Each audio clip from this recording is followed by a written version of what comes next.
হালাকুৰা বিচুৱা পাছফালে প্ৰেক্টিচ চলি আছে হা বহুত পাব্লিক আহিছে তো হালাকুৰা বিচুৱাত এতিয়া প্ৰেক্টিচ চলি আছে হা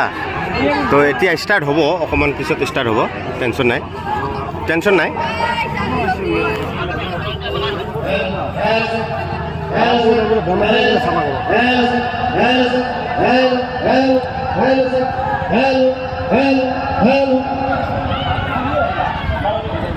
খুব তাড়াতাড়ি কৰা লাগে